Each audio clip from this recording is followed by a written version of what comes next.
Dear students, ഇന്ന് നമുക്കിവിടെ discuss ചെയ്യാനുള്ളത് സെക്കൻഡ് ചാപ്റ്ററിലെ ലെറ്റർ സക്സസ് ആണ്. അതിൽ first question, which of the following does not belong to the group? Velocity, acceleration, speed, displacement.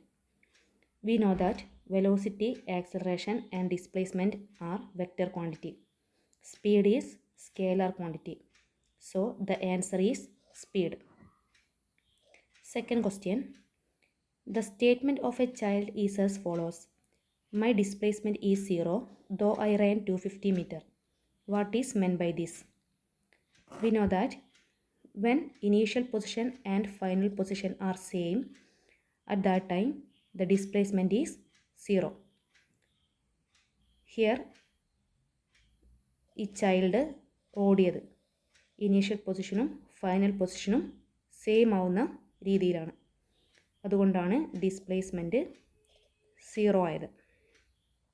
Okay, ഒന്നുകിൽ curved പാത്തിലൂടെ ഓടാം, അല്ലെങ്കിൽ straight line path.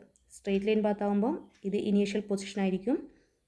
Child ഈ പാത്തിലൂടെ ഓടി തിരിച്ച് ഫൈനൽ പൊസിഷൻ ഇവിടെ എത്തി. അപ്പോൾ ഈ കേസിലും ഡിസ്പ്ലേസ്മെൻറ്റ് 0 ആവാം. Next question, all objects having uniform speed does not have uniform velocity.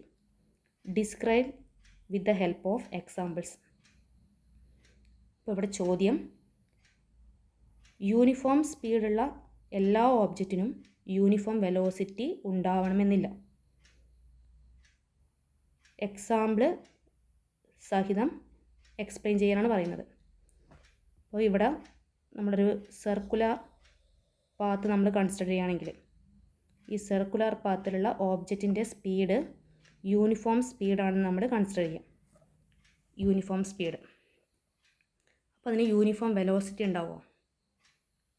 ഇല്ലല്ലോ, വെലോസിറ്റി ഉണ്ടാവില്ല. കാരണം യൂണിഫോം വെലോസിറ്റി ഉണ്ടാവില്ല. കാരണം അവിടെ ഓരോ ഇൻസ്റ്റൻറ്റിലും ഡയറക്ഷൻ ചേഞ്ച് ചെയ്യുന്നുണ്ട്. അപ്പോൾ ഡയറക്ഷൻ ചേഞ്ച് ചെയ്ത് കഴിഞ്ഞാൽ യൂണിഫോം വെലോസിറ്റി ഉണ്ടാവില്ല. ഇനി ഇതേ സിറ്റുവേഷൻ സ്ട്രെയിറ്റ് ലൈൻ പാത്തിലൂടെയാണ് ഓബ്ജക്റ്റ് മൂവ് ചെയ്യുന്നതെങ്കിൽ, യൂണിഫോം സ്പീഡ് ഉള്ള ഒരു ഓബ്ജക്റ്റ് സ്ട്രെയിറ്റ് ലൈൻ പാത്തിലൂടെയാണ് മൂവ് ചെയ്യുന്നതെങ്കിൽ അതിന് യൂണിഫോം വെലോസിറ്റി ഉണ്ടാവും. Because there is no change in direction. Okay,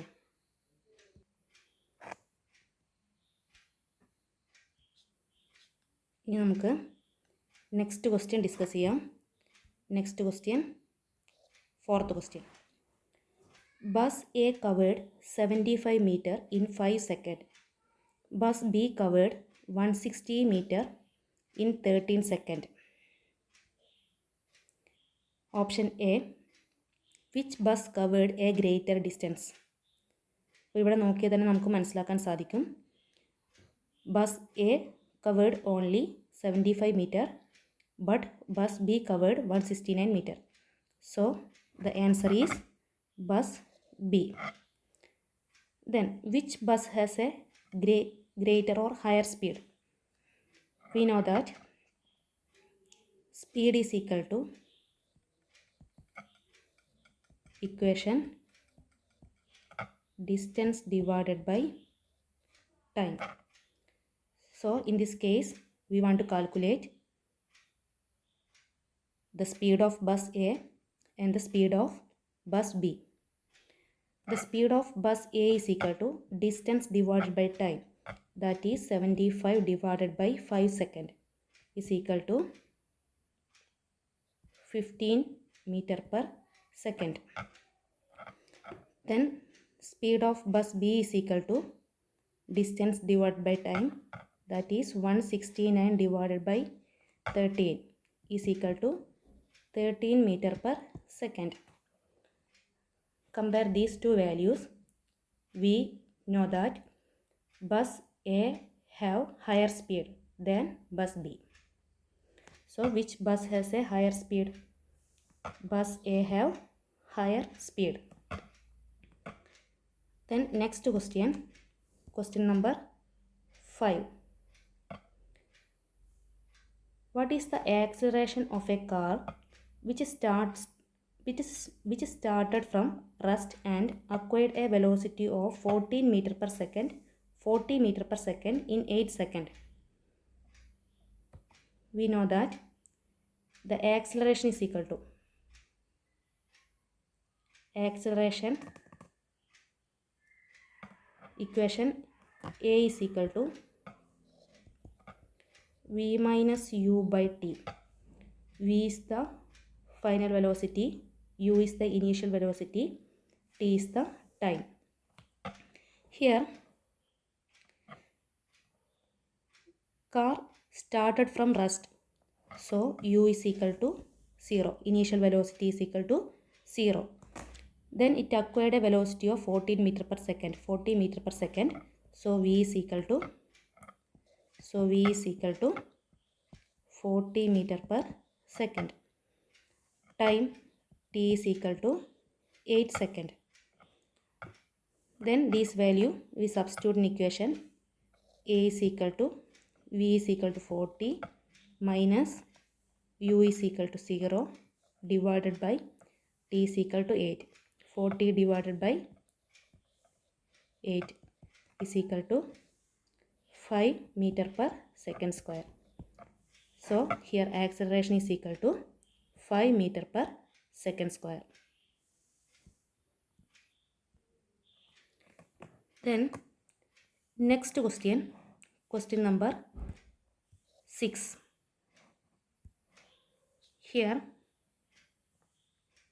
the question is, a car covered the first 400 meter distance with a speed of 8 meter per second, the next 1200 meter with a speed of 12 meter per second, and the last 360 meter with a speed of 12 meter per second. Calculate the average speed of the car. We know that the average speed is calculated by the equation total distance covered by total time taken. Total distance average speed is equal to total distance divided by total time. Here total distance covered is equal to 400 plus 1200 plus 360 is equal to 0, 6, 9, 1. 1960 meter. Then we want to calculate the total time.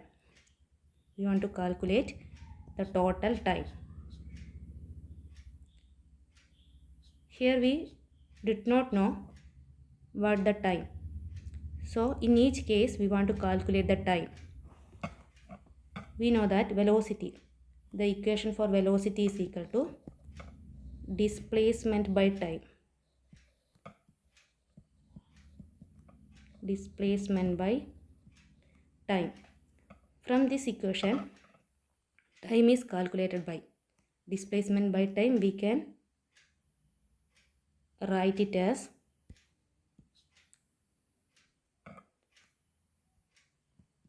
d by t. From this equation, t is equal to distance divided by velocity. In first case, the time we want to calculate, in first case the time is equal to t1 is equal to distance here 400 divided by time is equal to, not, we want to calculate time. Here distance d is equal to 400, velocity v is equal to 8. So 400 divided by 8. Then t2 is equal to distance, here distance equal to 1200 divided by, here velocity is equal to 12 meter per second. Then t3 is equal to, here distance 360 not distance, that is displacement. Displacement 360 and velocity 12. So 360 divided by 12. Here we know that T1, T2 and T3. Calculate these value and add these these three value. So 400 divided by 8, that is 50 second. T1 is equal to 50 second. T2 is equal to 100 second. And T3 is equal to 30 second. 50, 100 and 30. So the total time is total time is 50 plus 30 plus 100 is equal to 180 second. 180 second. Substitute these two value. This is total distance and this is total time. So average speed is equal to divided by 180. Calculate this value, we get average speed of the car.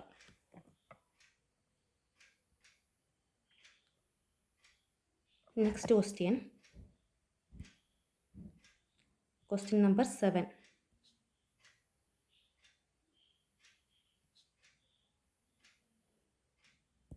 Question number 7. That is, does a body have acceleration in the following situations? Why? Does a body have acceleration in the following situations? Why? The first situation is a body traveling along a straight line with a uniform velocity. അപ്പോൾ നമുക്കറിയാം acceleration എന്ന് പറയുന്നത് velocity change ഉണ്ടെങ്കിൽ മാത്രമേ acceleration ഉണ്ടാവൂ. അപ്പോൾ ഇവിടെ uniform velocity ആണ് അല്ലേ? അപ്പോൾ ഇവിടെ ആക്സലറേഷൻ ഉണ്ടാവുമോ? ഇല്ല. No acceleration in this case. The question is, does a body have acceleration in the following situations? Why? Then second, a body traveling along a straight line with a non-uniform velocity. Here straight line, so there is no change in direction but non-uniform speed. So in this situation acceleration occurs. Third one, a body traveling along a circular path with uniform speed. Here also uniform സ്പീഡാണ്, പക്ഷേ circular path ആവുന്ന സമയത്ത് അവിടെ direction change ചെയ്യും. അപ്പോൾ direction change ചെയ്യുക അല്ലെങ്കിൽ speed change ചെയ്യുക, അപ്പോൾ അവിടെ ആക്സലറേഷൻ ഉണ്ടാവും. ഒന്നുകിൽ ഡയറക്ഷൻ ചേഞ്ച് ചെയ്യണം അല്ലെങ്കിൽ സ്പീഡ് ചേഞ്ച് ചെയ്യണം. അപ്പോൾ ഇവിടെ സ്പീഡ് ചേഞ്ച് ചെയ്യുന്നില്ല, പക്ഷേ ഡയറക്ഷൻ ചേഞ്ച് ചെയ്യുന്നുണ്ട്, അതിനാൽ ഇവിടെ ആക്സലറേഷൻ ഉണ്ട്. Next, A body travelling along A circular path with non uniform speed. ഇവിടെ സർക്കുലർ പാത്താണ്, ഡയറക്ഷൻ ചേഞ്ച് ചെയ്യുന്നുണ്ട്, വെലോസിറ്റിയും സ്പീഡും ചേഞ്ച് ചെയ്യുന്നുണ്ട്. അപ്പോൾ ഇവിടെയും ആക്സലറേഷൻ ഉണ്ട്. ഓക്കെ, ഇനി next question. A lorry travelling with a velocity of 30 meter per second came to rest in 5 seconds. What is its acceleration? We know that the equation A is equal to V minus U by T. Here a lorry traveling with a velocity of 30 meter per second. So the initial velocity U is equal to 30 meter per second. It came to rest in 5 seconds. So final velocity is equal to 0 meter per second or 0. T is equal to 5 seconds. Then substitute this value in above equation. We get A is equal to 0 minus 30 divided by 5. So in this case minus 30 divided by 5 is equal to minus 6 meter per second square. So the acceleration is negative, that is retardation. Then next question, what is the displacement of a car in 30 seconds if it is traveling with a velocity of 15 meter per second? Here we want to calculate the displacement. So the equation velocity is equal to displacement divided by time. We want to calculate displacement. So the equation becomes d, displacement is equal to v into t. Here v is equal to 15 meter per second into t is equal to 30 is equal to 450 meter. 450 meter. D is equal to v into t. So v is equal to 15, t is equal to 30. So 15 into 30 is equal to 450 meter.